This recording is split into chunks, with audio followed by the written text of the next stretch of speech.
5, 4, 3, 2, are you ready? Composition is not as good as their late game composition. You can pull down other pieces of the map. But the MVP for this game by the Samsung Galaxy A series is gonna be Nino yet again. This man is climbing up in the MVP stats, man.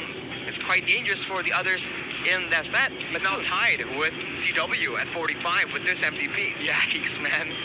We have to take a look at some of the highlights by the Samsung Galaxy A series soon right here, where Nino, he was just able to maneuver so well in this very chaotic game. You can see in the fights, it just comes down to which team can actually get the more decisive pickoffs, and that's exactly why I feel like with the Truncheon in the end, was just able to shut down the damage coming into RRQ, because they are very much a combo-oriented team. The DPS, when it comes down to longer fights, benefits Nino unless he gets taken out by Clay, by Albert, by Skylar as well. So many threats that our Alter Ego were just able to maneuver away from. This is that Lord fight where it seems like the RRQ, look at Albert, right, and Skylar, they're trying to go for the Lord, and everyone else is kind of like buying time, I guess.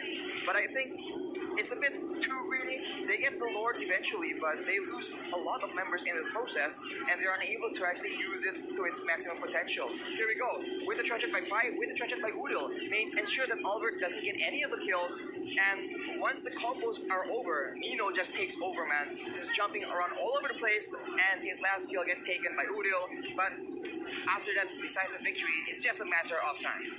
How many times are we going to see MVP by the Samsung Galaxy A series? It's going to be Skylar, so they're going to be trading in that gold lane for the MVP, swapping between Nino and Skylar. The rivalry continues. Your MVP by the Samsung Galaxy A series. It was Nino, now it's Skylar. You have to wonder if Nino could have done better with the Beatrix instead there. I think he picked the Claude before the Beatrix comes up. Interesting choice, but right now the man of the hour is Skylar. We'll take a look at the MVP highlights by the Samsung Galaxy A series.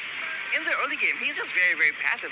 Albert and the rest of the team who was making plays, the burst potential for Alter Ego was a bit much to deal with, but afterwards the rotations comes in, and you can see the DPS difference coming in. You can look at Skylar just hitting again and again, knowing that he can just out-damage anyone coming in, and he is safe from the bulk of the potential pick-off potential coming in from the Alter Ego.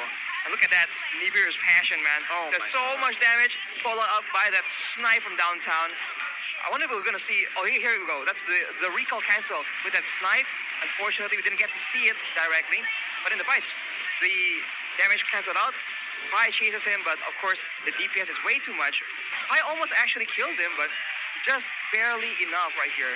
So with an advantage, they can just end that game, and now For game number 3, and it's going to be Finn with 100% KP on the Faramis. So even though we haven't seen Faramis being played to the potential, he's actually been able to make it work.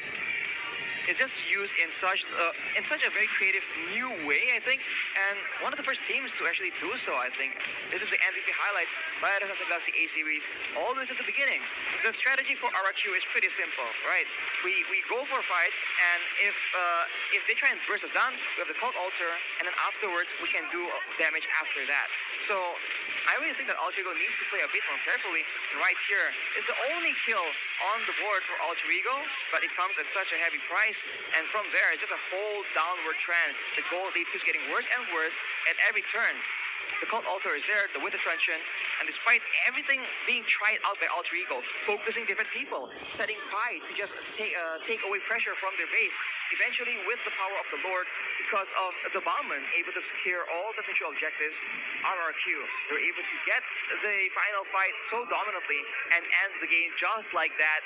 They made it look kind of easy, man. Yeah, they made it look easy.